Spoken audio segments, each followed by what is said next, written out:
各位弟兄姐妹，大家平安。平安。感谢神，今天又让我们来到他的施恩宝座前，我们一起来安静我们的心。或许这礼拜当中，我们遇到了许多的难关，许多的挑战，此时就让我们安静我们的心，来到神的面前，单单的来仰望我们的神。诗篇62章第1节这样说：我的心默默无声，等候耶和华，我的救恩从他而来。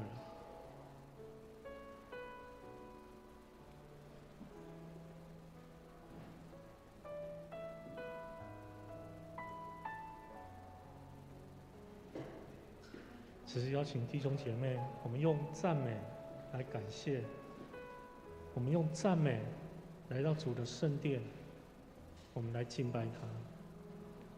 此时邀请弟兄姐妹，我们一起开口同声来赞美我们的神，我们一起开口同声来祷告。亲爱的天父，亲爱的天父，我们感谢你，主，赞美我们，我们感谢你拣选我们成为你的儿女，感谢你让我们在你的福分中有好的盼望。谢谢，谢谢你，主，因为我们前面的带领，主，要感谢。亲爱的天父，主，我们要感谢你。主啊，你让我们能够坦然无惧的来到你的施恩宝座前，来亲近你，来求你的怜悯与恩惠。主啊，你是慈爱、公义、圣洁、怜悯的神。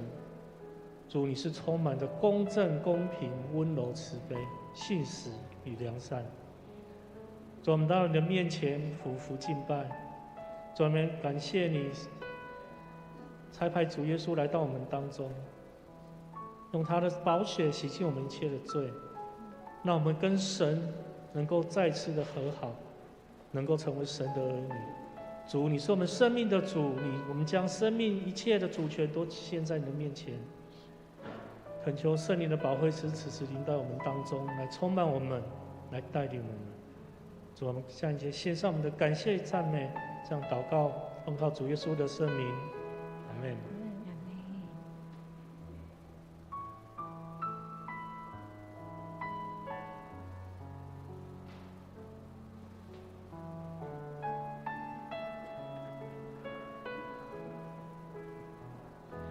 献上生命给最爱的耶稣，完全顺服，完全降服，因你恩典使我得以侍奉你，你的宣召没有怀疑。我的生命献给你，背起十字架跟随你，愿你的荣耀彰显在我生命。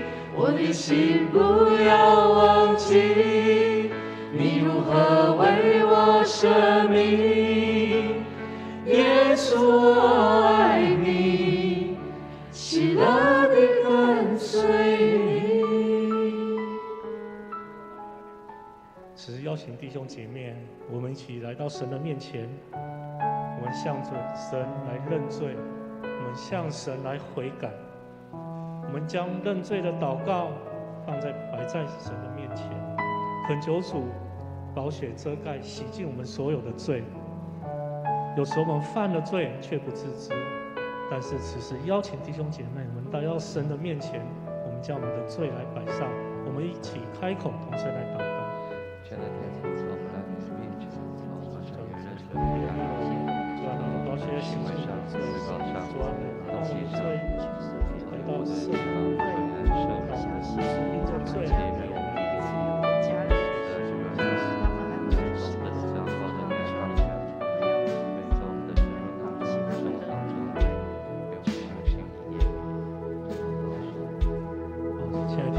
主，我们感谢你，主，主啊，我们此时来到你的施恩宝座前，主啊，我们求你怜悯，主啊，我们求你赦免我们的罪，借着耶稣的宝血洗清我们一切的罪过。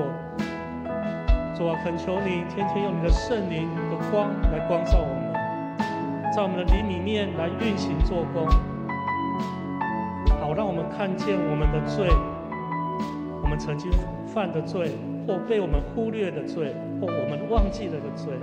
主啊，没有带到你面前来求你赦免的罪。主啊，愿你的圣灵来提醒我们，审查我们的心思意念，鉴察我们，让我们知道你的心意。主啊，恳求你来试炼我们，让我们知道你的意念，好叫我们来能够清心圣洁的来到你的面前。因你说人非圣洁就不能进入你的国，见你的面。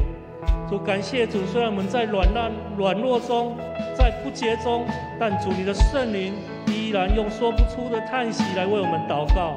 主啊，求你让我们自洁，让我们成为你手所使用的圣洁的器皿，成为你圣洁国度的精兵，属神的子民。主，我们将一切献上我们的祷告，奉靠主耶稣的圣名。阿门。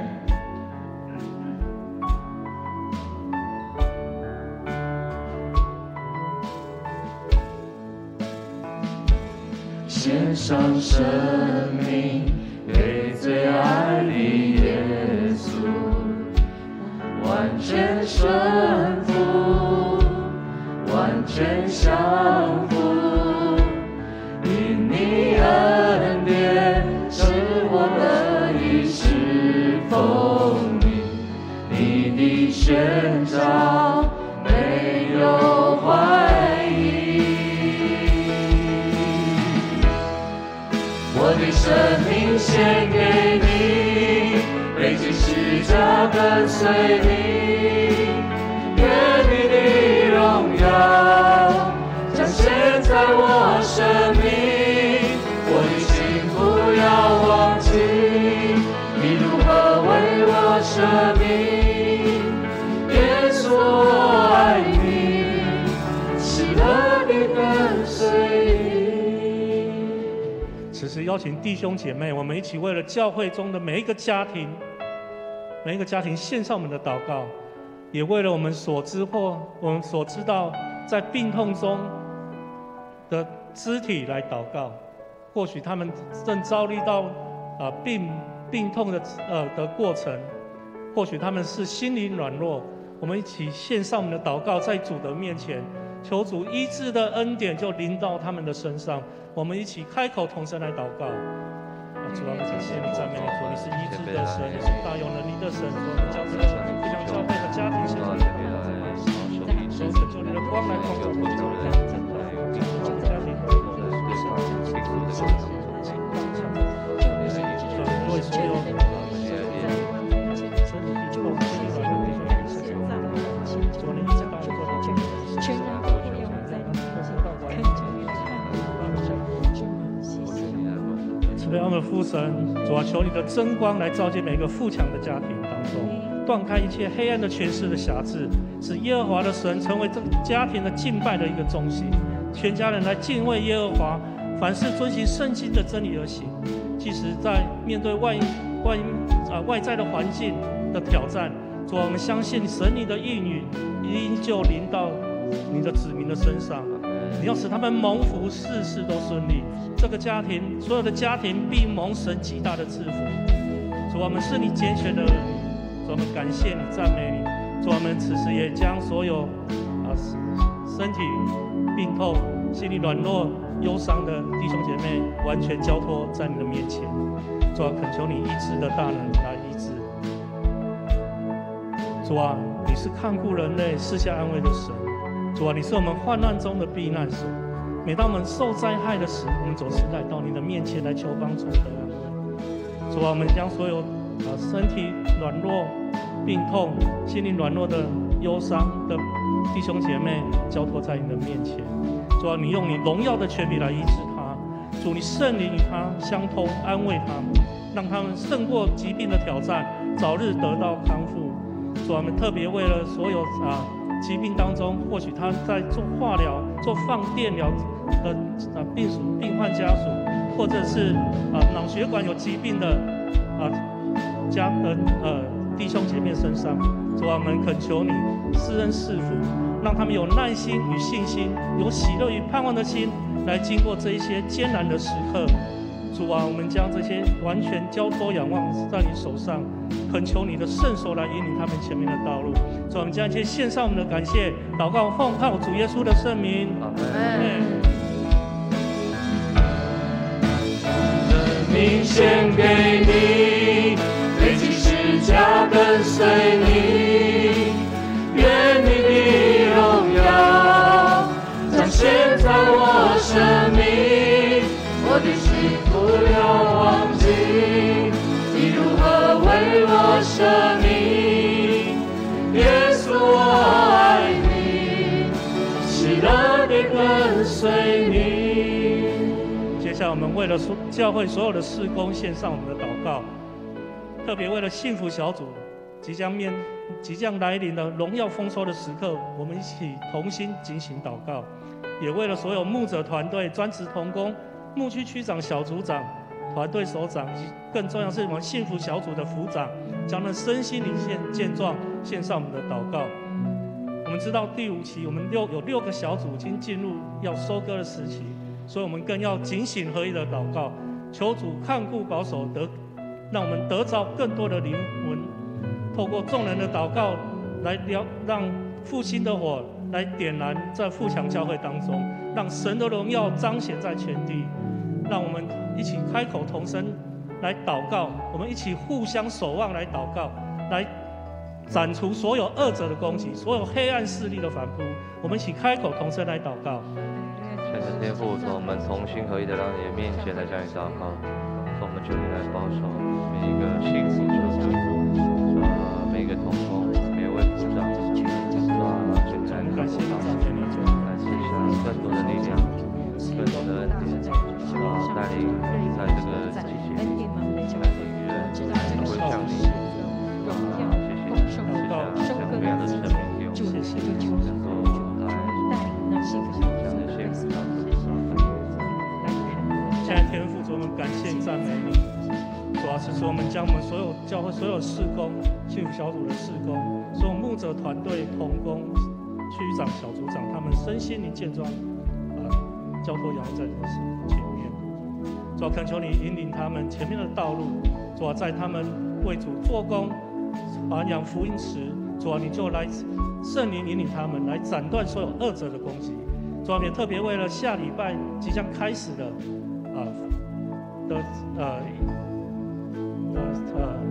特会，主，我们交托仰望在你的面前。主啊，这是你所定的日子。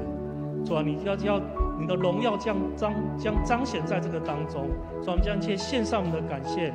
主啊，我们也将今天2堂的聚会，我们第2堂的聚会交托仰望在你的手上。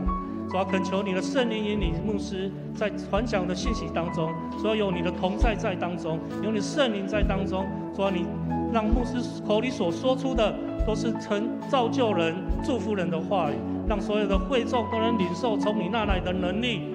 将一切献上我们的感谢，我们这样祷告，奉靠主耶稣的圣名，阿门。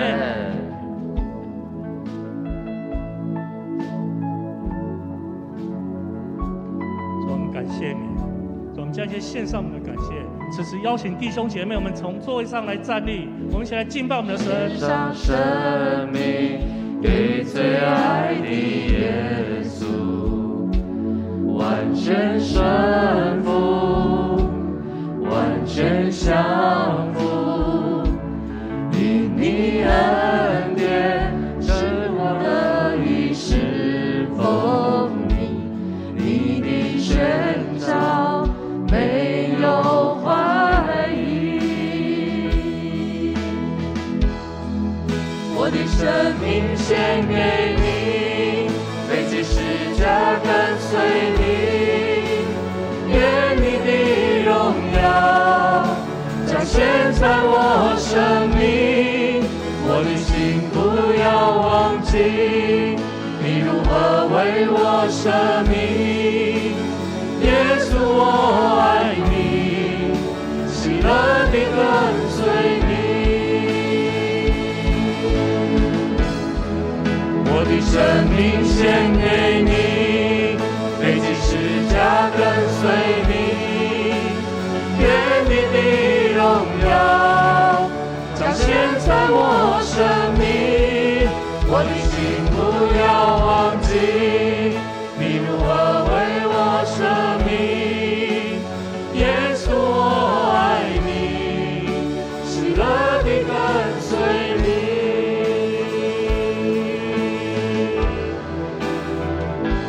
赐给我属于你的梦想，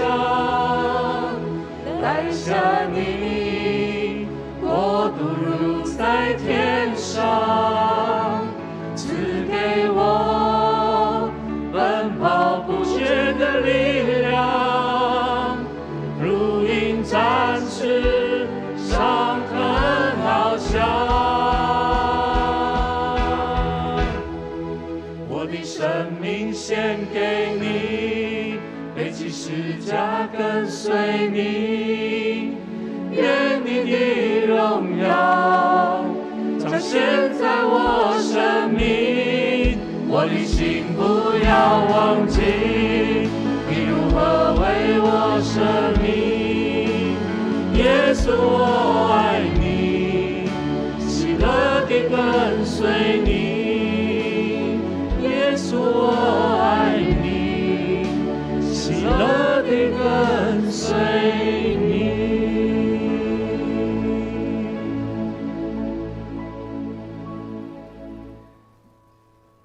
这是耶和华所定的日子，我们要在当中欢呼喜乐。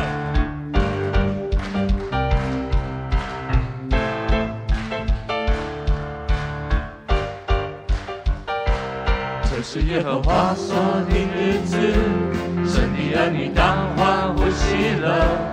耶和华已战胜仇敌，战胜仇敌，见你大声欢呼。这是耶和华所定日子，神的儿女当欢呼喜乐。耶和华已战胜仇敌，战胜仇敌，见你大声欢呼。耶和华是我力量，我心中一切的盼望。耶和华是我的诗歌，又是我的拯救。神子民行走前的好好消息宣告你的名，高举得胜的旌旗，我们称谢你，你是我神。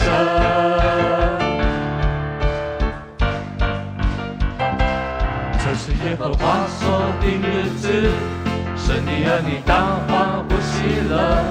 耶和华已战胜仇敌，战胜仇敌，见你大声欢呼。这是耶和华所定日子，神的儿女当欢呼喜乐。耶和华已战胜仇敌，战胜仇敌，见你大声欢呼。耶和华是我力量，我心中一切的盼望。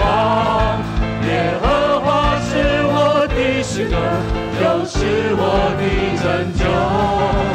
神子民行走前的好消息宣告你的名，高举得胜的旌旗，我们称谢你，你是我神。耶和华是我力量，我心中一切的盼望。耶和华是我的诗歌，又是我的拯救。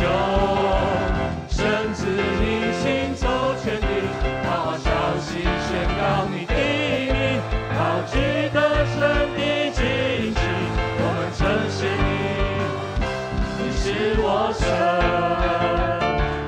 再次我们来宣告，这是耶和华所定的日子。神的儿女当欢呼喜乐。耶和华已战胜仇敌，战胜仇敌，见你大声欢呼。这是耶和华所定日子，神的儿女当欢呼喜乐。耶和华已战胜仇敌，战胜仇敌，见你大声欢呼。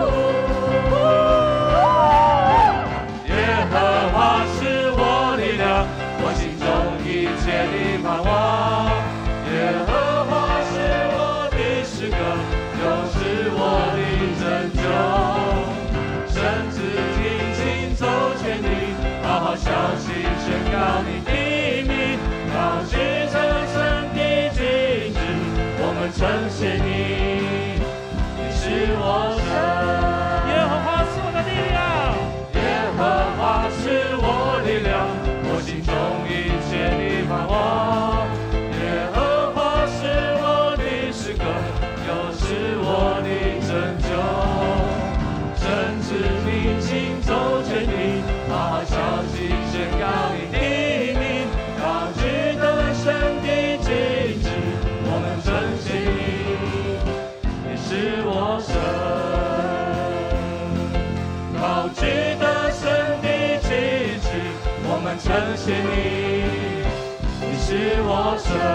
我们再次来宣告高举得胜的旌旗。高举得胜的旗帜，我们称谢你，你是我神。哈利路亚！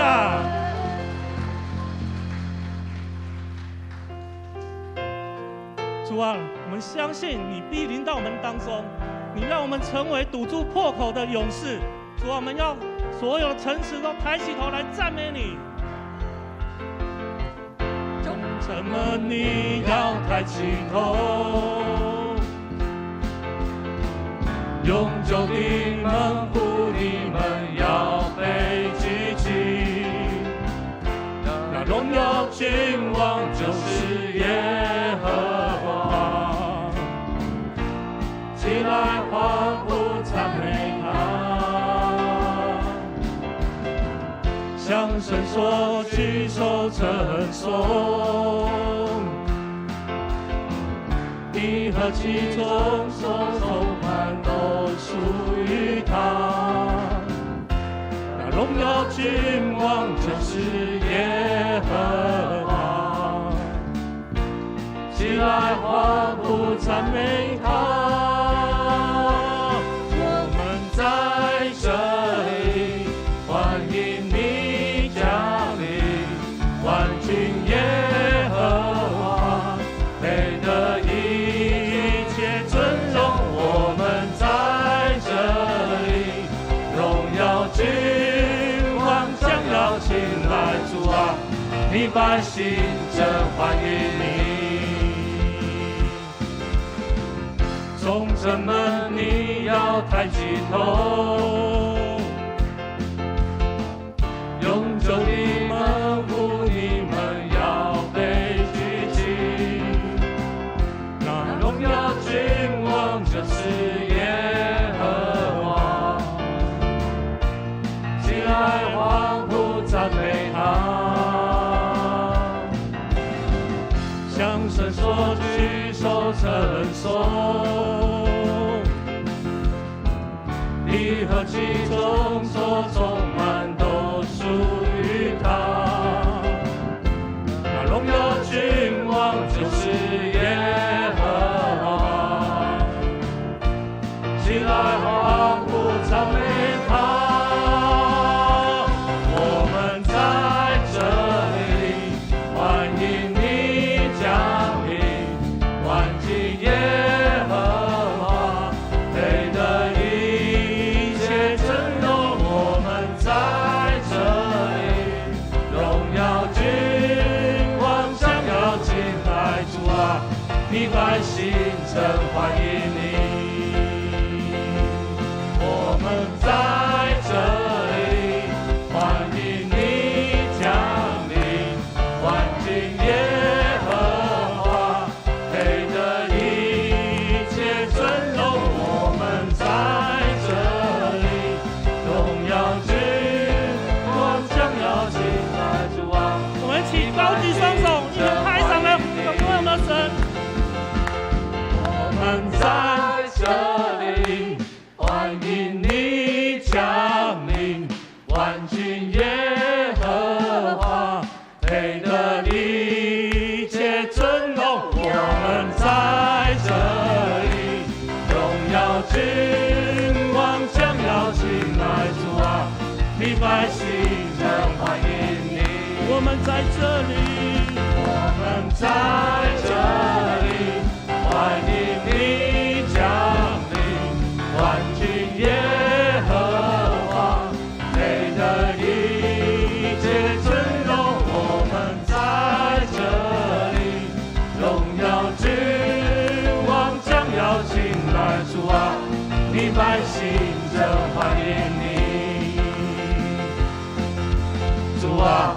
你百姓真欢迎你。主啊，你百姓真欢迎你。让我们再次来呼求。主啊，你百姓真欢迎你。哈利路亚！将全荣耀归我们天上的父。亲爱的天父上帝，你是主，我们众百姓欢迎你，欢迎你君王宝座在这边设立。主啊，你是配得荣耀、配得尊崇、配得赞美我们的主。愿这里你的宝座在这边建立，每一个你的百姓在这边看见神的荣光，看见神的恩典，也看见神的启示。愿我们今天的敬拜荣耀归给你，每一位主你的百姓都得着恩典，得着祝福，也得到你话语的滋润。我们要学习主耶稣教导我们的祷告文，来一起祷告说：我们在天上的父，愿人都尊你的名为圣，愿你的国降临，愿你的旨意行在地上，如同行在天上。我们日用的饮食，今日赐给我们，免我们的债，如同我们免了人的债，不叫我们遇见试探，救我们脱离凶恶。因为国度、权柄、荣耀，全是您的，直到永远。阿们。请坐。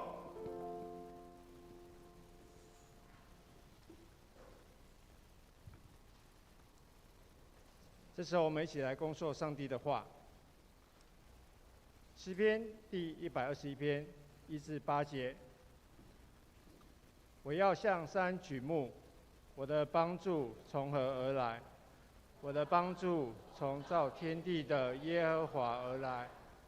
他必不叫你的脚摇动，保护你的必不打盹，保护以色列的也不打盹，也不睡觉。保护你的是耶和华，耶和华在你的右边应庇你。白日太阳必不伤你，夜间月亮也不害你。耶和华要保护你，免受一切的灾害。他要保护你的性命，你出你入，耶和华要保护你，从今时直到永远。第二段章节在雅各书第5章第16节。所以你们要彼此认罪，互相代求，使你们可以得医治。一人祈祷所发的力量是大有功效的。献诗，本周献诗由雅比斯小组带来献诗，献诗的曲目是《依然爱我》。献诗结束之后，由牧师讲道。本周的讲道的信息的题目是“举目向山，尽导所望”。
路亚！我们用掌声来赞美主，谢谢我们的雅比斯小组用这个美好的诗歌带领我们一起敬拜。弟兄姐妹，大家平安。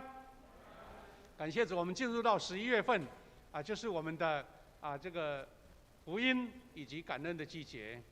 我们在下个月就要迎接一个丰收圣诞的季节，这2个月也是年终，我们要将一切的感恩礼物送给神，奉献给神。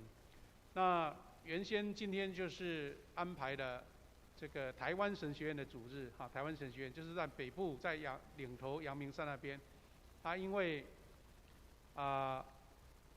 原来安排要来我们教会分享的牧师是太平径的萧牧师那前几天他打电话给我说，牧师抱歉，我快筛2条线快筛2条线，刚好又没有碰到下个礼拜，好像要改成5天，对不对他说这个安全起见我不能来，我想说那还好牧师没有被派到别的地方，我就自己来处理。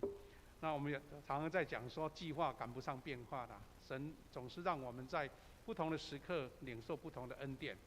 那台湾神学院主日，我们仍然要一起来关心我们周报有夹一个奉献袋，我们如果有感动，我们可以为这个中心来这个神学院来奉献。我们先看一段他们介绍的影片，我们再来分享主的信息我们请同工来播放这个影片。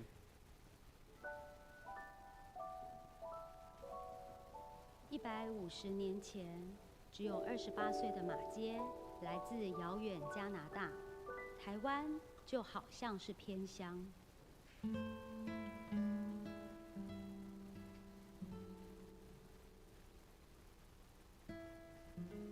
我还记得那一次是一个台风天，然后我就来这边的。那天晚上就很可怕，因为就是台风，然后我的手机一直响那个土石流的警报。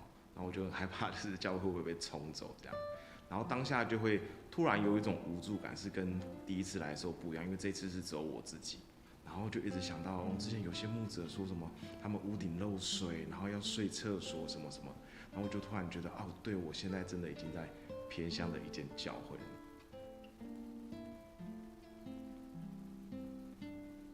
好像是我记得属灵的家人一样，我们又是同胞，又是弟兄姐妹，然后看到这些羊群是没有牧人能够持续这样养下去的时候，我在神面前的悔改，在神面前的祷告，那就死就死，就好像一粒麦子若不落在土里，它就不能结出许多的子粒。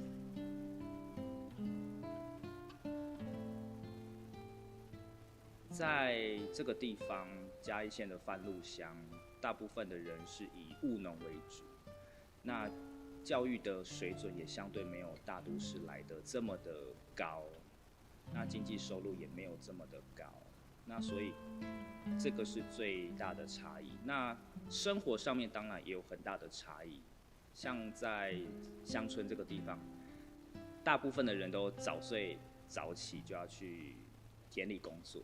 我倒觉得说，并不是地理位置的偏僻，而是这个偏僻是存在人的心里面。服事的事工常常打掉重练，也可以说是用一种滚动式的调整。毕竟没有一项事工是从头一成不变到结束的。这些事工它好像只仅置于在撒种，但是好像没有办法收割，所以有些事工我其实就是改型或者是直接砍掉。我们应该要做更多的是在同工的建造上面这样。我不是为了自己而走上这条道路，是为了神的旨意，然后我是他的仆人，神要我去哪里，我应该去顺服。会来到这个地方，也是我跟上帝的祷告说，我想到一个偏乡去。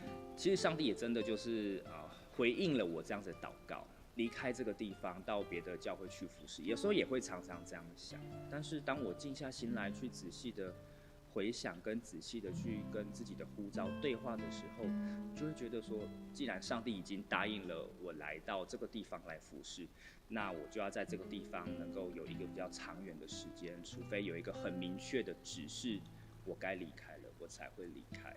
我觉得身为神的仆人，还是要看上帝的心意，所以我就是祷告，然后在祷告的过程当中，其实没有上帝要我离开平林的记号和感动，都完全没有。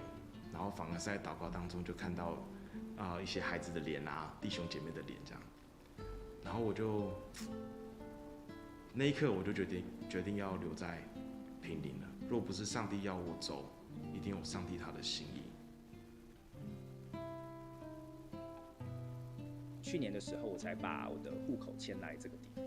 那这一个身份的影响，其实它是超越传道人的身份，也帮助我重新去调整我的服事，不是只有在教会跟教会有关，而是它更广泛的是，我可以跟更多的人去做互动跟连接。马街的宣教事工，如今在台神一直持续着，从课堂上以及团契生活里延续马街精神。我们是一群活在异象中的人，在上帝国逐梦，一起兴旺福音，点燃生命之火。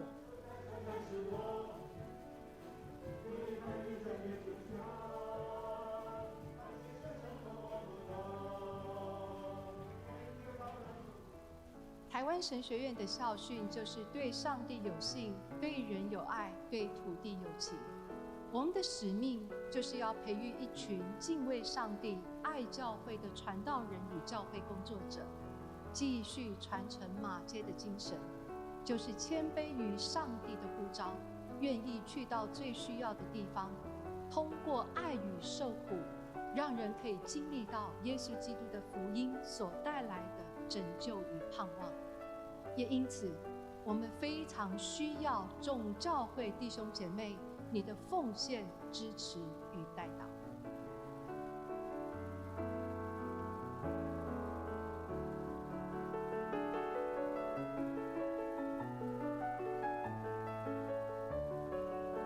好，感谢哈，谢谢这个影片刚才跟我们做一个宣告。就是很多年轻的传道人被培养出来之后，他们会被有的是用抽签，有的是自愿到偏乡。那我们第二堂礼拜，很多弟兄姐妹可能你是第一代基督徒，就比较有少这种经验啦。但是我觉得应该有一大部分的人，我们都是从偏乡来到都市的。当初可能为了工作、为了生活、为了读书。那基督徒永远存在一个信念，就是在台湾很多的偏乡，还是有很多需要我们关心的地方，我们需要去关心。神的恩典跟我们同在。我记得我跟谢牧师32年前，也是从偏乡的偏乡，从七美的这个小岛搭渔船来到我们富强教会。虽然离开很久了，但是心中总是有一个念头，就是说能够为故乡、为偏乡做什么。我们也一起来关心神学院他们的事工，他们所栽培出来的年轻人，他们在山上、在海边、在离岛，在服侍神。如果你有感动，我们可以用我们周报所附的这个奉献袋来为他们做奉献。那今天牧师也借这个主题，就是举目向山，敬祷守望，来跟大家来分享我们的负担。我们刚刚读了经文，大家很熟悉，因为这是诗篇120篇给我们的一个非常话语非常的平顺，而且给我们很大的震动的一篇诗篇。借着这篇诗篇，邀请大家一起参与我们教会的整个祷告的行动。等一下经文我们会再做复习。那我要先做一个起头，就是说我们的总会，长老教会总会在10几年前，在2009年的7月就开始推动了一个叫做全国举目向山祈祷会。那个祈祷会的缘起是什么呢？因为那个时候我们碰到全世界的一个金融风暴，经济衰退。大家如果有一点年纪的都知道，12年前发生什么事那个时候呢，全世界被雷曼兄弟这一个投资银行的一个倒闭，全世界都被波及了，有些银行也跟着倒闭，就那个时候是很大的一个冲击有的人事业都没了，有些是他的投资都全部取消了，很多人到那个银行去抗议，说我的钱怎么都消失了。那股票就不用讲，那个时候也遇到我们台湾刚好政党轮替了，跟现在一样，都遇到了一个中国的威胁，那感到很大的一种挑战。还有，当时我们为了要迎接2015年，当时是就是2009嘛，6年后要迎接社教150周年，那时候推动一个叫101宣教运动，希望神的恩典能够让我们的全台湾长老教会的人数能够达到25万人。所以那时候推动这个举目象征祷告会呢，有主要3个部分，一个是个人教会机构为自己我们自己先认罪悔改，因为悔改的心才能够圣洁，悔改的心才能得神神面前得着神的应许。第二个就是为宣联福音101宣教运动教会复兴，2015年得有20万人来祈祷，当时也为了台湾的平安、族群和平等、民主政治成熟、平顺来祷告。那这些当时推动，它是用各种方式，比如说用祷告会、各教会祷告会来进行，而且当时总会还派了一个小组，他们安排很多牧者年轻的牧者来写这样的代祷内容，还有信息就刊在教会公报里面刊登来祈祷。各位弟兄姐妹，如果你在2015年就在富强教会，你会有印象说，当时我们全教会动员到这个长荣中学参加我们的教会日教会日，那展出我们教会的一个改变化的一个成果那我相信到现在大家还有记忆犹新，因为当时我们参与这个演出还包括很多活动参与各样的活动，很多人都参与在里面。到今天我们教会还留着7年前的一些物品还在你看了你就有印象你就回忆起来。第一个就是这个在楼下的这个巴克里牧师的一个人偶这个图像，当时就是在长荣中学在举办教会日的时候，在显示我们教会整个改变那个时候我们把它留下来，到现在还放在我们的教会第二个就是这就是我们富强教会当时为了一个展示一个图表有9章来介绍教会的一些历史渊源演变组织，那现在还放在我们的2楼的会议室就像一个海报的性质如果弟兄姐妹比较少进去那个会议室，你可以要骑机车的时候进去看一下你大概看个3-5分钟，你就知道原来我们富强教会是这样经历过来的。那这些都跟举目相争祷告，还有包括101运动，还有我们教会一个特色教会的一个影像，都一直在那边做我们教会是参与在其中的。感谢主，这个举目相争祷告会呢，它不只是在各教会推动，当然有的教会配合，有的教会比较少，但是它的那个信息到现在在教会公报还继续刊登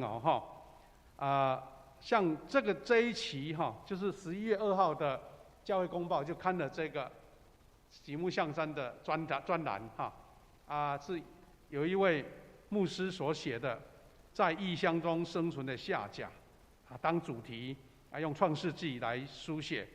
那是一个在东部乡下的教会王丰洲牧师所写的。那这个是实体的教会公报所贴的如果你去翻那个教会公报大概是在第20页的时候，这都有一个固定一个专栏，它还包括有一个礼拜程序这个信息都写在里面。那有的教会如果同工不多，他就可以用这一篇来带领教会来做礼拜啊，教会来这个信息来分享。弟兄姐妹，为什么总会当时会推动举目向山呢？因为这个举目向山是从诗篇里面给我们得到的一个指示，一个学习。当我们举目向山的时候，我们会存着敬畏的心、仰望的心、前进的心。那这也跟以色列的地理环境有关哈。我们都知道巴勒斯坦就这个地区的哈，以色列这个在这个巴勒斯坦地区，他们那边有很多山，高高低低起伏，所以在历史上很多著名的事件也都跟山丘有关。上个礼拜我们曾经分享了摩西他受呼召就在上帝的山何烈山，那后来他也在同样这个何烈山也叫西乃山的地方，上帝颁布了十诫。我们也听到以利亚先知在征战的时候是在加密山跟巴力的450位祭司在那边征战得胜。我们也看到主耶稣他在他伯山来变貌，所以这些山想象中不是我们台湾那种高山，这个百岳那一种了哈，都是可以在山上的，但是台湾的山更高也更漂亮不用说。那耶稣也曾经在耶路撒冷城外面的山丘，他在服事以后，在附近的旷野小山丘上那边安歇，让心灵重新得力。所以以色列人的传统，特别是圣殿，它是盖在耶路撒冷这个锡安山。这锡安山它的那个高度有700公尺，700公尺，那就也不低了啦哈。但是因为那个以色列那个地形呢，比较属于老的地形，所以山坡就已经被砍到很多了啦，砍掉很多，不像我们台湾的山，有的山是新的，那个年代比较短，所以那山很高。那因为圣殿盖在这个小山上面，所以前往圣殿你必须要一步一步慢慢走，因为上山就是没有办法快嘛，快的话会很不舒服，很容易喘，是要一步一步，跟呼吸、跟脚步一步一步，然后很稳健的，好像在祷告一样，好像在呼求一样，好像按着你的诗歌在那边唱诗歌，或是回应性的诗歌往圣殿去。主耶稣在12岁的时候也跟他的父母我们之前也提过，约瑟跟玛利亚他上行前往耶路撒冷，所以121篇、120篇、123、122这3篇诗篇都标示说是大卫的诗，而且是叫上行之诗。上行比较没有那么明确了，台语叫上家，有没有？然后背家有没有听过？就有一个家，那我们爬上去，那一种比较谦卑，没有很冲突那种心情。那我们就可以看到说，原来诗篇121篇所写的，跟他们的当地的地理环境有很深的关系。那这张就是地形图，耶路撒冷地形图，中间那个高高的地方就标示着耶路撒冷有754公尺哈。那最明显对比的就是它山下有一个出名的城市叫耶利哥城。这耶利哥城历史还比耶路撒冷更久，在非利士人那个时代就好像就是一个古城就对了啦哈。很多人去以色列旅游的时候都会去那边，因为他们那边的野枣啦，他们那边的那个很多在地的东西很出名。耶利哥是水平面下250公尺，所以高低落差就快1000公尺啊，那不小哈。那约旦河也在那个谷底这边所以我们看到犹大高地，因为这样子圣殿城又建在小山上面，所以难怪他们要上山的时候就是一种前进的心。我们可以从对面的山谷的山坡上看到这张照片，就是整个耶路撒冷现在的城市都盖在一个小山丘上面。最前面的就是一个吉伦溪谷，就是要一个下坡再上来。当然，比起我们台湾的高山是差很多啦，因为已经很久就被太多的人在这边居住，所以有些都被磨平了哈。有时候我发现说，哎，原来我们住在台南市哈，以为都是平地，不像哎。有时候我开车从我们的那个虎尾寮这个从化区，哎，要去高速公路，发现了，哎，我们原来我们的教会这边是高高的，往下坡走。我们看到我们那个 Coco 他们的住家在那边呢哈，哎，看到有好几层哎，一直下斜坡下去，哎，表示台南也有山坡啊，在仁德那边有一个很低谷，有以前是一个湖哦，一个水潭呐，那所以有一个高度就发现说耶路撒冷，他们在这个山上。所以诗人他们想说要上圣殿，这个就是旧的圣殿遗址。我们常讲说西墙有没有哭墙，就在这个地方。那他们要上这个耶路撒冷祷告敬拜，还要有一种前进的心。也因为这样，诗篇有一个很标准的要进圣殿，要敬拜神啊，或是祷告的诗，它叫上行之诗。好，那后面这些字就是台语的啦，台语的标示上行的诗。那上行之诗表示说，我们面对危难跟困苦的时候，我们举目向山，仰望创造天地的主上帝，从祈祷中我们得着力量。这种前进的心是从这个地形开始就酝酿出来了。这种信仰是确信创造天地的主，他是历史的主宰，他要看顾人民。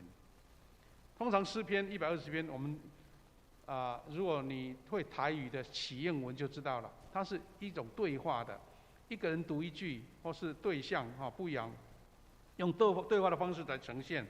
那可能是这个研究者说，这诗篇也可能有3种可能性，这种类型了哈，诗歌的类型。第一个是个人自己的灵魂对话，那我们看到刚刚我们读的这个诗篇120篇，我们看到说这个经文怎么读？他说：“我要向山举目，我的帮助从何而来？”我对自己讲话，我要向山，我的帮助从哪里来？而且他又回答自己说：“我的帮助从创造天地耶和华来。”好，那第二个是信徒跟神职人员就是跟刚刚第一堂礼拜的时候，我们的荣泰执事他起我们会有来应对应的一种对话式的话第三个是一群朝圣者在旅途当中，他们的灵性导师之间的对话，甚至会用诗歌来对唱。弟兄姐妹，我们都有印象为什么原住民很喜欢唱歌？原住民他们都住山上，对不对？包括客家也都住在比较有山坡丘陵的地方。你讲话太辛苦了，用唱的比较快我们知道台湾有一种诗歌的类型叫修波，有没有听过？波瓜啦，就是我唱你应，我唱你应。所以台湾的流行歌曲有一个非常受欢迎的类型叫男女合对唱，对不对？唱一句你唱一句当然跟那个感情有关的，那就更恰合那种对应。但是这个诗篇就是一种对应的话跟老师间的对话。是什么意思呢？是彼此问彼此答，在确认这个信仰是创造天地的主，他会帮助受苦难面对危难的人民。诗人表达说，在旅途中面对危难的朝圣者，仰视高山，再超过山，还直视众山。这个山是一个视觉的一个启示，但是是山在更高的神在那边。所以台湾最容易去体验那个高山上那种虚无缥缈之间，那种神所创造的美好跟伟大。那我们既然是处在一个多山的一个岛，我们更能够体会诗人所讲这些话，因为上帝是一切力量来源，让我们这个敬畏大自然的现象之上，就是上帝的力量，因为他要保守子民不受侵害。换句话说，这一种崇高的高山峻岭当中，我们发现人的渺小，你就会越体验神的崇高跟伟大。弟兄姐妹，大家都很熟悉，台湾是一个美丽的国家，因为多山，几乎是2/3的土地都是山地了哈。我们说这个是上帝所赏赐的宝贝，很多人都很理解，对台湾的地形非常的清楚。台湾是北回归线经过的地方，从整个地球的一个地理环境的研究哈，北回归线所经过的地方很多都是沙漠，因为可能是那个气流的关系、地球运转的关系哈，那个水汽不会到这个地方，所以很多地方不下雨，干旱。那台湾例外哎，为什么会例外呢？有2个原因，第一个是我们在大海靠近太平洋，第二个我们这边有台风，每一年台风带来的雨水，带来了虽然有些损害，但是台湾不能没有台风，因为有台风才上台湾呢。而且更重要的是，因为我们有高山，高山可以凝聚那些水汽。所以我们每一次在山上，你喜欢到高山去旅游，通常都我们早上活动，下午就要注意啊，下午整个云雾就绕过来了。它光不下雨，就是那些云雾在滋润，很多树就得到应有的水分，因为有些树它会吸收那个水汽，更不用说我们高山镇上这些山，它们的根树根就定在这个悬崖峭壁上面。把许多的雨水，把许多的水分锁在那边，所以台湾是有一个无形的水库啊。我想比曾文水库、比所有的什么翡翠水库还更大的水分，是因为这些树帮我们留在山上。当雨没有的时候，它会慢慢渗透下来，变成溪水。很多人喜欢到山上，或是到溪谷那边去乘那个听说是万年所渗透的那个水，哇，觉得很好喝，很甘甜。那这些都是神赐给的宝贝啊。所以有人说，台湾看起来岛不大，但是如果用这个高山起伏的这个平面来把它，好像一块布把它拉平的时候我们的面积会不输日本呢，至少不会输那个日本的那个本州那个地方，当然是一种象征啊，比喻。换句话说，那个高山低谷那些平面，比平面它所占的体积面积就更大了。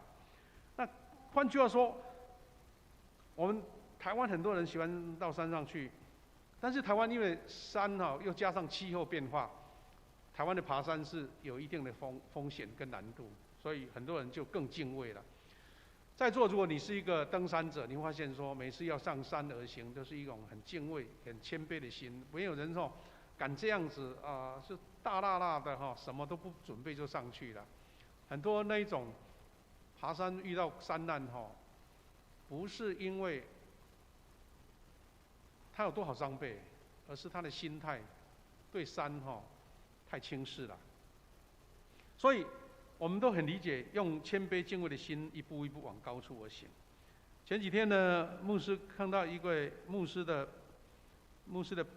朋友，他在脸书说，他去跟朋友去爬那个大武山。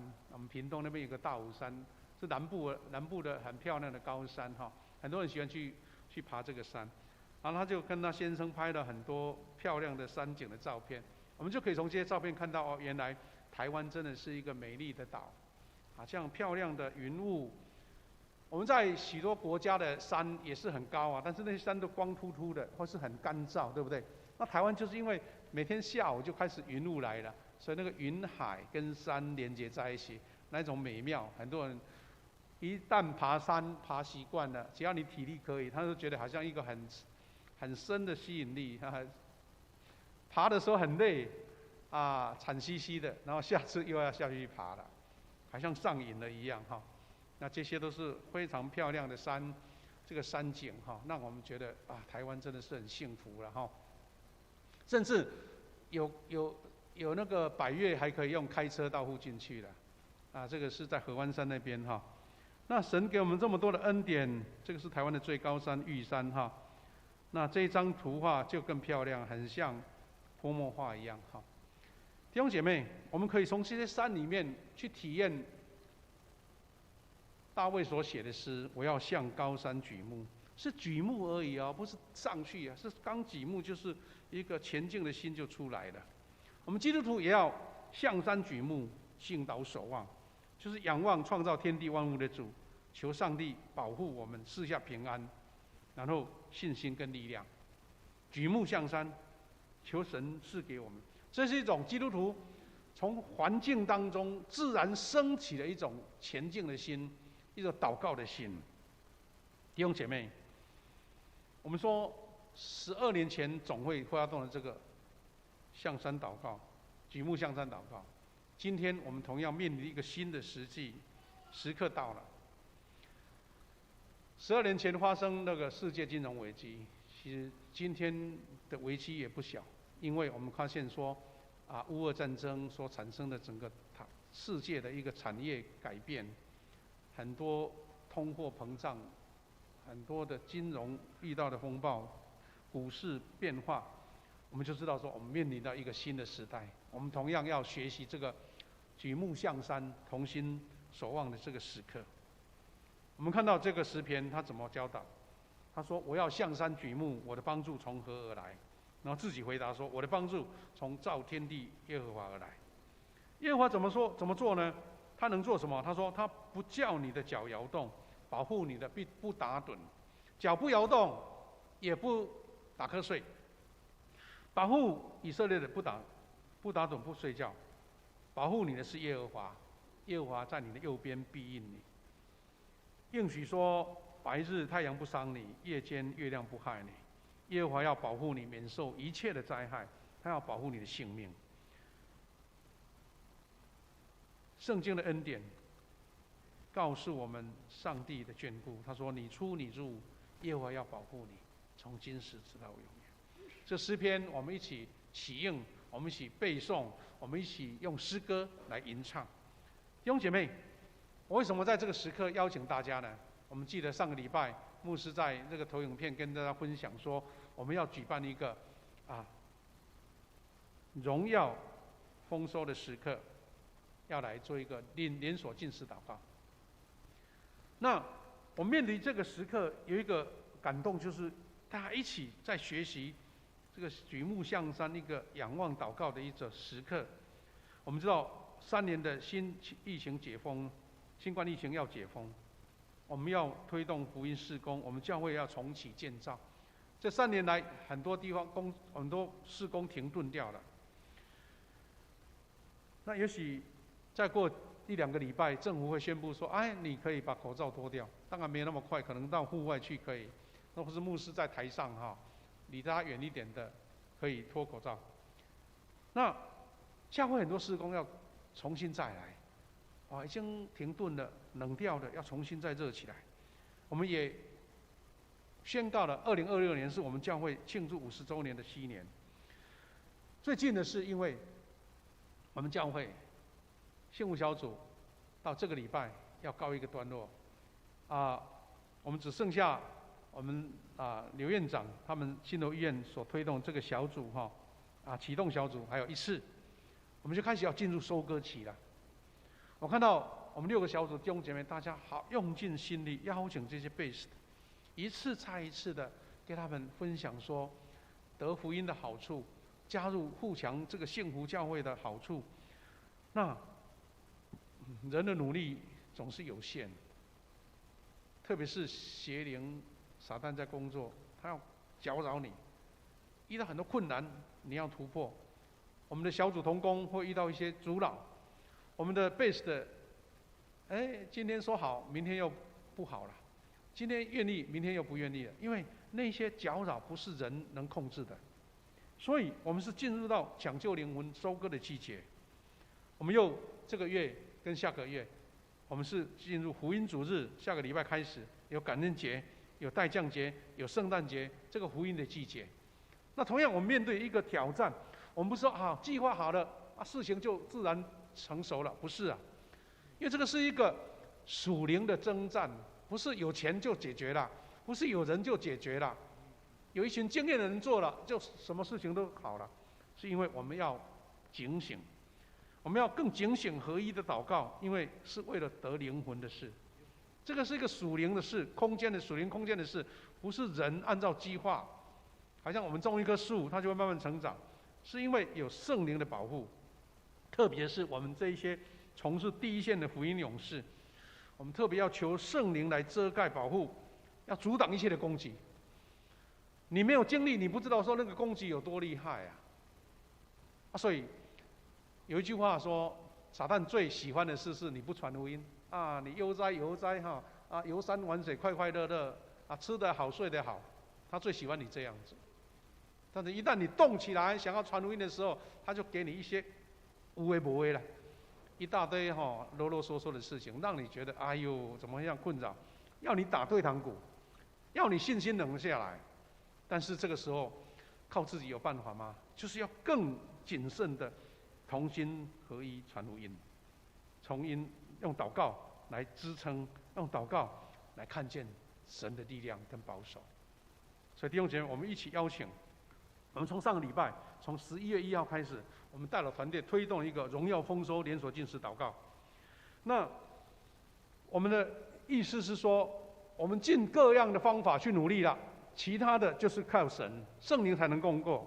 所以这个禁食祷告是将一切尽心服侍、辛劳付出的，一切都摆在神面前，因为求神来成就，求神来收割。我们从上个礼拜宣布，因为时间很紧凑啊，我们上个礼拜到现在已经有135个人签名了，签名参加我们的这个禁食祷告，在楼下的公布栏。当然有的是一个人签了2次就2天或是3天，只要一餐的禁食一起祷告。有的人是他自己因为体质的关系不能禁食也没问题啊，我就先祷告再吃啊。那重点是大家同心，因为神看重我们的心意那早上第一堂牧师讲完道哇，我看到很多人在签应该有超过160了吧？有那个空格不够签就签到那些文字上面都可以啦。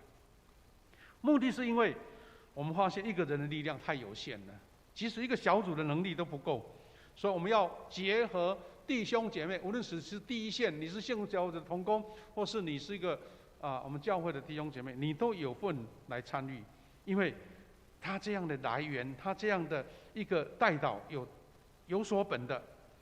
我们要同心为所爱的教会牧区团队团契祷告，也为个人、家庭、国家来祷告。我们都知道，台湾目前好像一切歌舞升平，很安稳老早中国说要打我们，我们都不当一回事啦。飞弹过来，我们也还是照样玩乐啦。但是我们看到中国的第3任的习近平又上任了，你看整个国家的变化太快了，我们来不及去应。一个那么大的企业要收就收，是几千亿的企业，要收归国有就收归国有，还正式入他们的党章说不放弃武力换台。那你也觉得说这个狼来的太久了，不管他。但是基督徒要警醒，这个事情绝对不能让它发生。我们难道愿意在这个体制下生活吗？荷兰郑州的富士康好几10万的工人大逃难了，不敢搭车，不敢搭地铁，就是拉了一个行李箱走路，因为这样才不会被抓到，不会被抓去居隔。因为他把每一个人的身份都放在你的手机里面，又是要用手机去买票，又用手机去过关，一扫就知道说你是贴红线的，回来不要走。所以大家宁可走山路，走乡村的小路，因为这种体制不是台湾人能够过的。那你不守望，你靠自己，靠美国吗？我们要同心祷告，是因为我们要为台湾求平安。就像我们学习这个21天的祷告，是由但以理他所做的示范。这段经文因为时间的关系，牧师就简单提了他怎么说呢？是但以理他遇到国家的危难，遇到这一个耶路撒冷，神透过先知耶利米宣告说，耶路撒冷要荒芜70年。他听到这个话说，我的故乡会变成这样子，他多大的一个震撼啊！所以他从那个时候开始就是禁食祷告，求神来保护，求神改变心意。那这段话怎么写呢？他说，塞鲁士做波斯皇帝的第3年，上帝向这个但以理启示一个信息，这信息是真实的，很难了解。那但以理在异象中得到启示，他说：那时我但以理悲伤了3个星期，整整3个星期没有吃正餐，没有吃肉，没有喝酒，没有梳头。换句话说，他这个时候就是圣经所提的在这个前面的1章就开始写了。他说9章3节说：我便禁食，披麻蒙灰，定义向上帝祈祷，来恳求，因为他知道他的故乡、他的国家要70年，耶路撒冷被毁坏，城垣倒塌，会荒芜起来，像荒场一样，好像一个废墟一样，70年，那是多大的一个震撼的信息呀！那这个以后的经文很长，牧师就跳过了，有空你可以读一下从第9章开始。他说正月24号，我就在底格里斯大河。底格里斯在哪边呢？就巴比伦那个地方嘛，不是他的故乡。他被抓到那边，在王宫里面当那个仆役了就是当然被王来选来当他的侍候。那他看到一个异象，就是有天使跟他显现。这些文字就在写这样他说天使就对我说：但以理啊，上帝非常喜爱你，你站起来，留心听我跟你说的话。我是被差派你到这里来的。他说完这话，我就站在那边颤抖。异象当中，天使向他显现。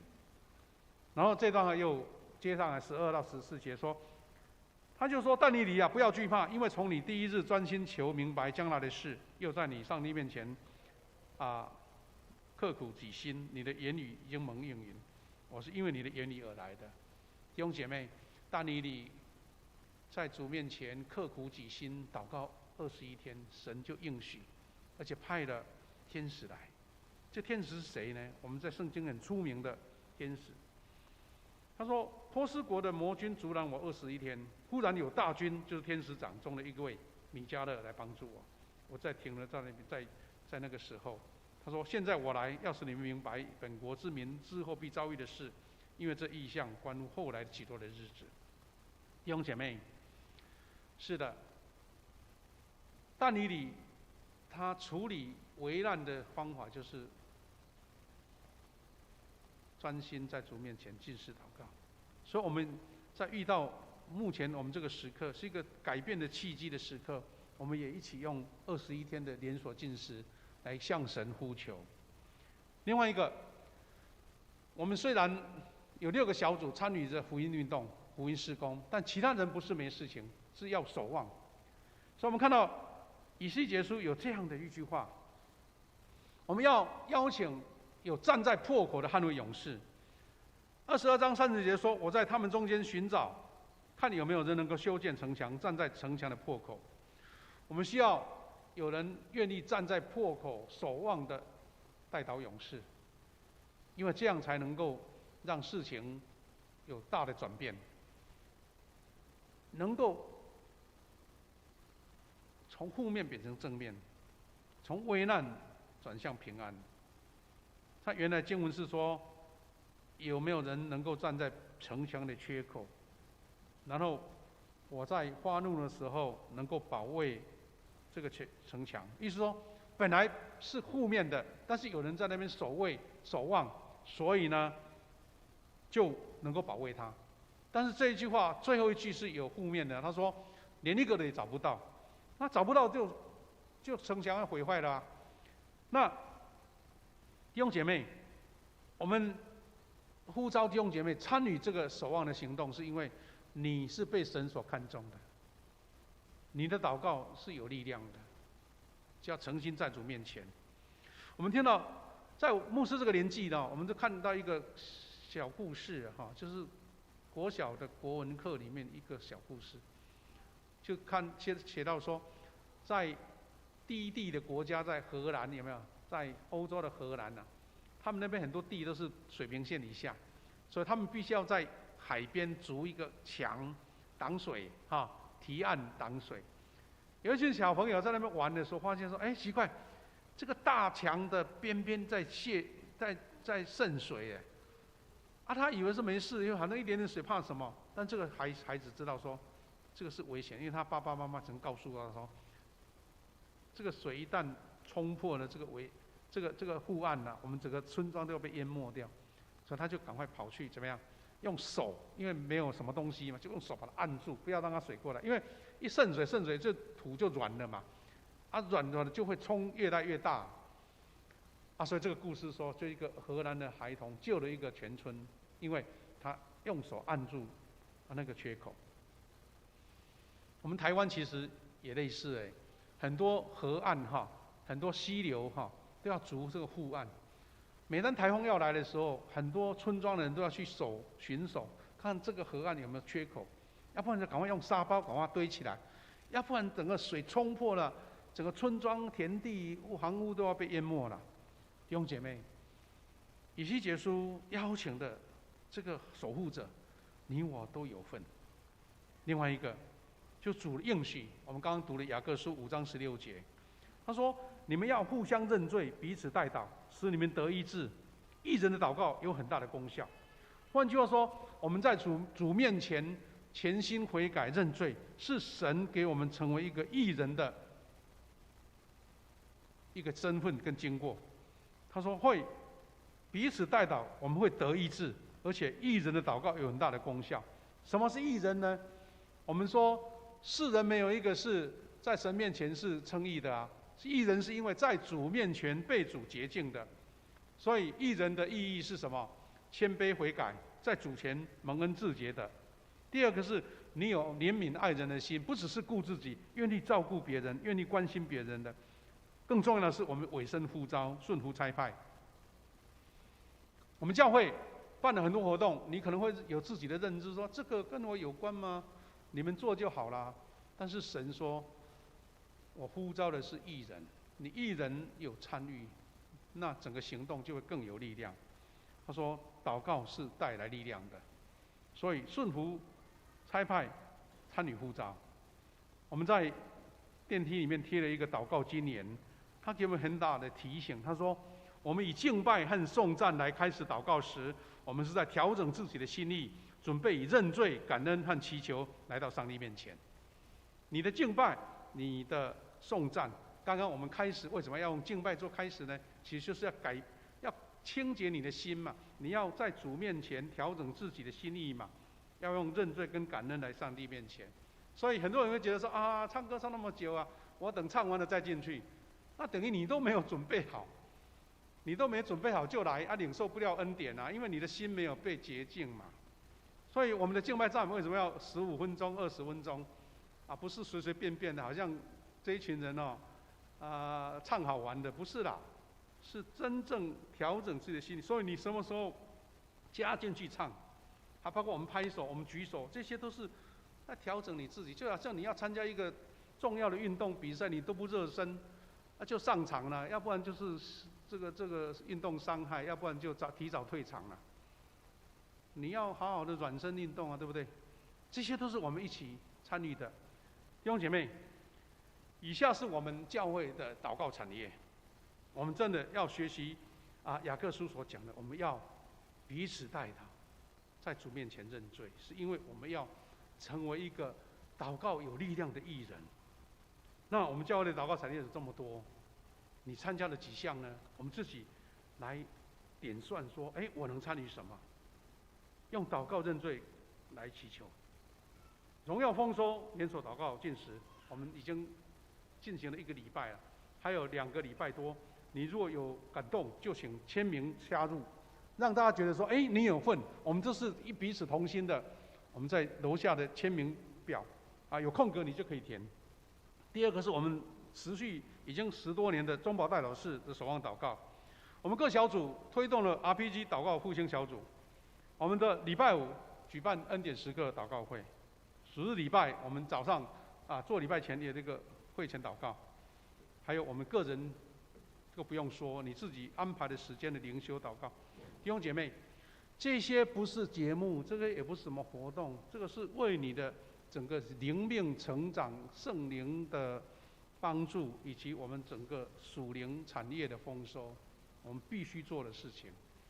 只嫌少不嫌多，弟兄姐妹，我们一起举目向山，前进祷告守望。牧师很喜欢一首诗歌了哈，这首诗歌呢，就是用121篇所写的。在10年前我听到就觉得，这个诗歌它的声音啊，歌声很特殊，一般人唱不出来。我想说要大家一起来唱，但是我们先听原唱者，就是我们很多人认识的朱瑞莲牧师所唱的。我们现在安静听这首诗歌，来回应刚刚先文所说的副章。我们再来学习一起唱。我们先请同工来播放这首《向山举目》。我们听完，我们再来一起唱。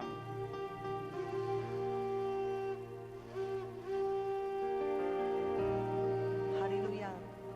主啊，我赞美你，我要举目仰望你，因为我的帮助是从你而来，我的帮助是从造天地的耶和华而来。我敬拜你。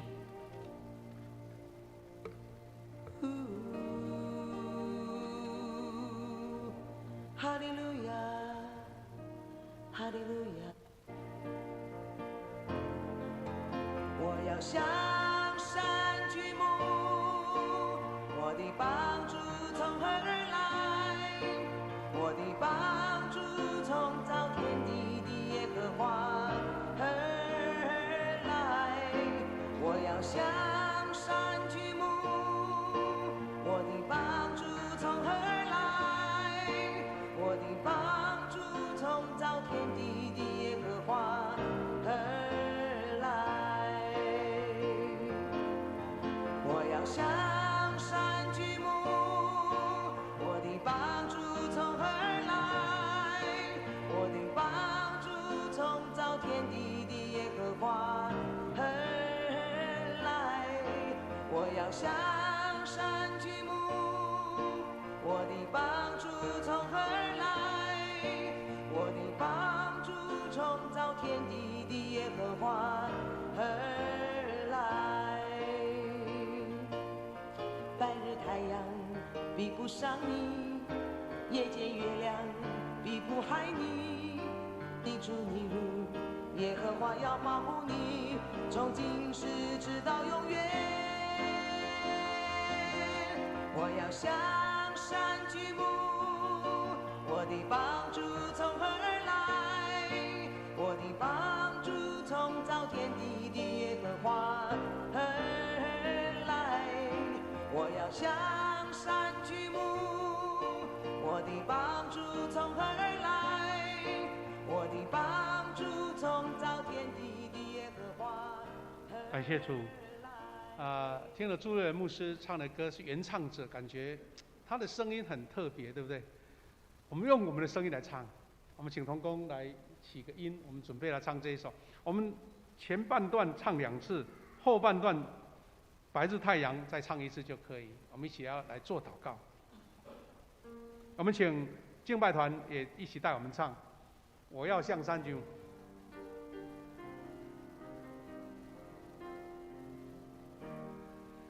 来，我要向山举目，我的帮助从何来？我的帮助从造天地的耶和华而来。再从头，我要向山举目，我的帮助从何来？我的帮助从造天地的耶和华而来。唱副歌，白日太阳比不上你，夜间月亮也不害你。你出你入，耶和华要保护你，从今世直到永远。再从头1次，我要向山举目，我的帮助从何来？我的帮助从造天地的耶和华而来。最后一次，我要向山举目，我的帮助从何来？我的帮助从造天地的耶和华而来。感谢主，弟兄姐妹，把这首歌背起来。你可以从 YouTube 下载，或是搜寻，可以听朱瑞的牧师唱歌。当你在读诗篇的时候，用这首诗歌来帮助你。时间的关系，邀请大家一起回应主，说：主啊，向山举目，不是看山，而是看山上那崇高的地方，神在那边。向你举目，要祷告守望。我们愿意参加这一个荣耀丰收的禁食祷告会。我们用祷告一起的守望，成为一个站在破口的守望者。我们要成为被神所洁净的义人，因为义人的祷告有功效。我们彼此代祷，我们就会得医治。弟兄姐妹，我们一起开口，或是从心里面一起真神来回应、来祷告。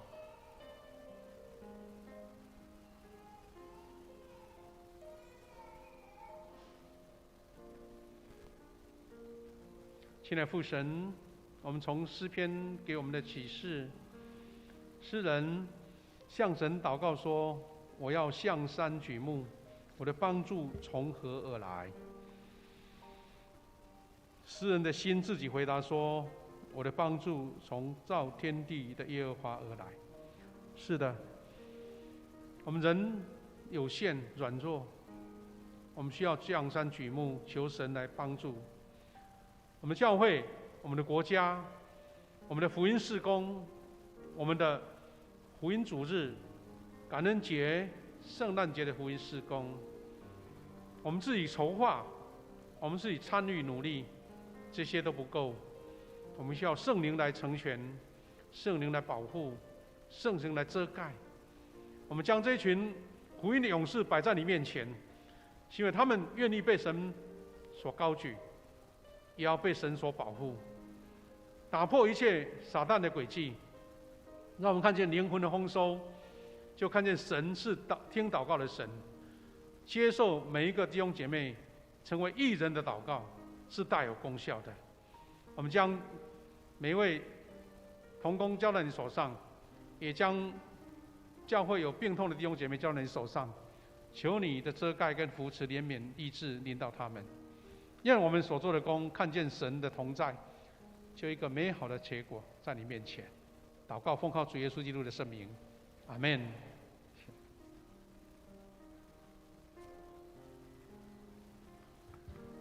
这时候我们一起来奉献。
会众请起立，我们一起来唱奉献的诗歌。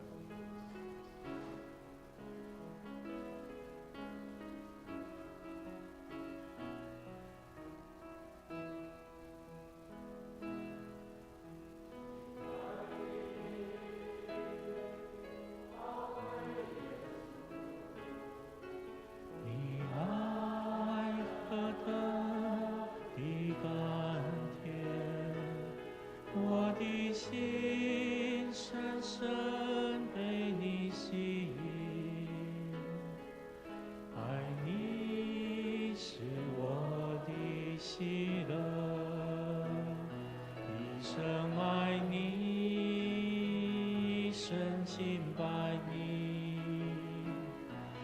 一生爱你，一生荣耀你，一生奉献，一生不回头，一生爱你，跟随你。会众请坐。这时候我们一起来报告，在报告之前，我们可以翻开周报的最后一页，我们一起来背诵本月的金句。我们一起来念：耶稣回答说：“人若爱我，就必遵守我的道，我父也必爱他，并且我们要到他那里去，与他同住。”约翰福音14章23节。好，我们翻开周报第2页。下周诗会是由陈满祖长老，其他服侍的同工，请看我们的服侍的一览表。那我们翻开到我们的第4页，肢体交通的部分。本主日是台湾神学院的奉献主日，虽然肖恩哲牧师没办法前来，请大家持续为了台湾神学院在培育我们传道人以及我们平信徒的核心事工人才的这个部分，继续为他们关心代祷。本主日也是总会定的性别公义的纪念主日，也大家一起为了两性的平权、消除性别歧视这个部分来一起关心。第2点，本会第5期幸福小组，我们进入了第3的时程，就是我们的福音主日，还有我们的 Best 的决志期。这个6个幸福小组也辅长还有各个事工非常的积极努力在传福音。那也请我们所有教会弟兄姐妹一起来关心这个部分。第3点，我们下主日11月13号是第1场的福音主日的名人讲座，有邀请到司马库斯教会蔡成功牧师以及师母沙运游命师母一起来这边做见证分享，也欢迎大家邀请我们的亲朋好友一起来参与。第4点，11月20是我们第2场的福音主日，是邀请我们的曹永山牧师来一起做见证分享。这个部分也是非常感动人，也提醒大家可以邀请我们的好友一起参加。第5点，11月11号我们在礼拜5的祷告会结束之后，8点40在我们教会前面的那个小平台会举办一个圣诞节的点灯感恩式那这个部分每年圣诞节教会都会在那边有一个很棒很温馨的圣诞灯的布置，也让我们社区更能看见我们教会的这个部分，所以我们期待大家可以一起来参与。第6点，本会有举办从11月1号到21号一个荣耀丰收的连锁信息祷告。那刚才牧师在信息分享当中也一直在强调这个重要性。那目前我们的1楼公布栏那边持续开放大家做登记第7点，12月4号我们礼拜后之后会举办我们教会的年度事工的研讨会。那这边请我们现任的长职、牧区的区长、小组长，还有各团契机构的首长、服事团队的这些队长，请大家一起来参与。那也请在11月21号之前，要将明年的一个事工的预算，还有我们如何去推动，把电子档交给我们的秀婉干事这边要制作手册。好，第8点，12月11号我们要有一个代降节的圣礼典以及洗礼式，这边也持续，如果有要报名的，可以跟我们办公室的干事那边做联系。第9点，12月24号礼拜6晚上6点，在来归人饭店我们要举办一个教会的圣诞联合庆祝暨圣诞欢庆的一个聚餐那这边是先从我们的教会本身的会友做报名，那请跟各个我们小组还有牧区的区长那边做报名。那如果暂时还没有参加小组的，可以跟我们办公室的干事这边做报名。我们第一阶段统计完之后会开放给我们的亲友或是一些慕道友一起来参与，所以请大家踊跃来做报名。那当天我们会制作一个我们这3年在疫情影响之下，我们教会仍然努力的在推动各项的事工。那也请我们各个服事团队，还有我们的小组长，可以把这3年你在小组当中或是在事工当中推动的一些相片跟影片，可以传给我们上面的连结，我们会来制作这个影片的部分请大家持续来做这样的一个关心我们看到我们的第6页，我们第10点，我们影音团队最近我们的整个影音的器材都有做系统的提升，那为了让我们的服事在这个部分操作更顺畅，我们在11月12号礼拜六下午的2点到4点会有音控系统的整合操作的部分请大家可以踊跃报名。第11点是我们前任的雅卢传道在11月12号下午在淡水教会封幕，我们也很开心，也持续为这件事情做代祷。第13点这个请大家要关心我们清风姐妹本会清风姐妹的媳妇林梦倩姐妹在10月28安息主怀因为她的媳妇的娘家那边也还没有信主，那我们持续也为这个家庭代祷，也关心我们的清风姐妹的这个部分。好，那另外第14点我们上个礼拜有一个松年主日，有一个重阳的敬老会，那一天我们有颁发敬老金的部分。如果你上个礼拜没有来参加，没有领到这个敬老金的话，麻烦可以跟我们的满族长老在1楼办公室那边做领取。好，第二个是我们11月20号在本会这边跟侯世廷医师的诊所有合作在上午10点半，在我们1楼大厅那边有做流感疫苗的注射。那因为需要登记那个人数来准备那个针剂请大家在这个部分也可以做一个登记。那我们还有包含门徒训练，还有我们哀伤陪伴的相关的课程的部分，也请大家持续这边来做关心，上面都有我们开课的相关的日期以上请牧师做补充报告。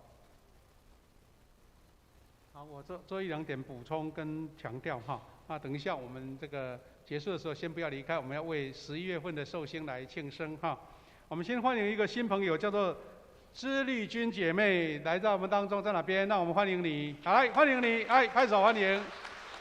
好，我们一个小礼物送给你欢迎你常常来常常来，在后面送礼物给你，好，谢谢。她也是我们这个金台姐妹，是我们的宝贝幸福的 base 的，他们这本来下个礼拜才邀他们，他们现在就来了希望下个礼拜2个礼拜有很棒的福音主日，欢迎你们过来那刚刚有提到说，我们幸福小组已经告一段落我们的辅长比较多，在第2堂礼拜，牧师再请大家帮忙一下。就我们这些辈子，他们签名要受洗看的名单大概已经10来位了那因为我们这些辈子的都还不在教会，不是像以前的慕道友来这边已经1-2个月1-2年了，所以我们可以邀他来做这个我们的学道班所以变成说我们的小辅长要派一个比较熟悉的同工1对1来陪读我们教会有一个真道手册那就陪他讲，就了解这个基本的真理。然后我们在前1-2个礼拜，他们已经慢慢有一个共识了，在邀一起同集合，然后我们有小会员长老来跟他们做勉励所以等于先期的要先由各辅长你来协助这些新的 base 的他们了解基本的真理那个真道手册很小本不多，怎么做一个解释做一个讲解，这一点请大家来帮忙配合那我们下个礼拜有 base 的要来人数不确定，但是我们希望说有可能我们会排在我牧师前面这一区了前面2-3排我们可能会贴个base 的贵宾区，那我们请同工来陪他们做一区，这样比较容易接待，好不好？所以下个礼拜我们前面这几排你们需要让位一下哈，到后面去或是到别的地方啊，让我们有带领的101的就坐在这里哈。那另外我们那个荣耀丰收祷告的签名哈，在楼下，请大家踊跃的签名啊，参加邀请你来参加哈。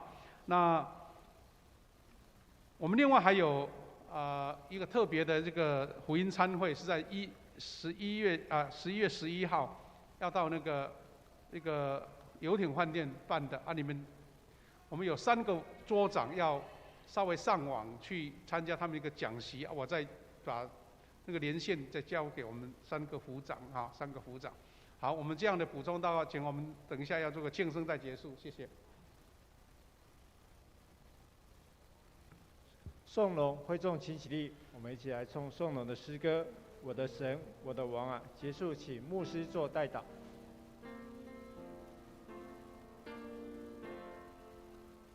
我的神，我的王啊，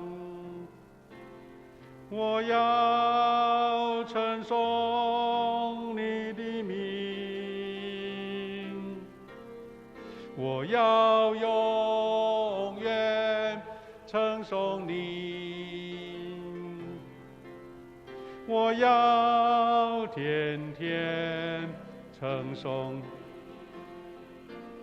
一起来领受从神来的赐福，愿主耶稣基督的恩典、上帝的慈爱、圣灵的保守、相通、扶持、怜悯，跟每一位弟兄姐妹同在，从今时直到永远。阿们。阿门，阿门，阿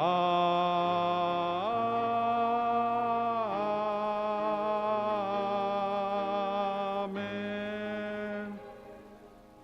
我们请坐来默祷，我们预备来为10月份的寿星来庆生。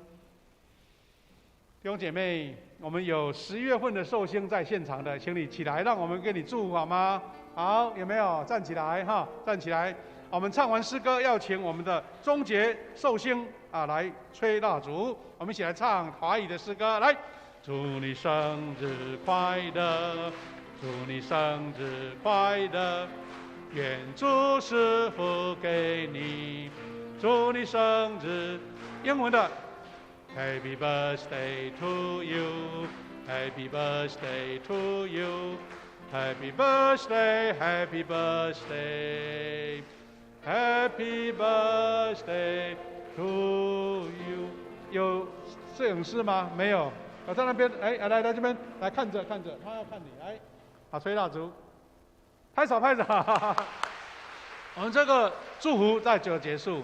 现在父神感谢你。我们将10月份的寿星恩典的时刻，将他们摆在你面前，求神的恩待、赐福、保守在他们身上，也受到弟兄姐妹、家人的祝福，让他们生命更强盛、更丰盛，也更能为主做见证。在工作、在生活、在家庭、在健康、在子女，都被神保护，出入都平安。我们就奉你的名来祝福每一位弟兄姐妹。我们因为常常跟主祷告，常常跟主有亲密的互动，我们就看神的保护越恩典在我们身上。我们要回家的路程，也求你保守我们一路都平安。再来的1个礼拜，出入都得着保守，我们的工作生活也得神的保护。我们这样感谢祷告，奉耶稣的名祈求，阿们。好，感谢。我们跟隔壁祝福一下，说上帝恩典跟你同在，好不好？祝福一下，来。上帝带领我们，楼下有爱餐，大家不要客气哈，到楼下来，谢谢。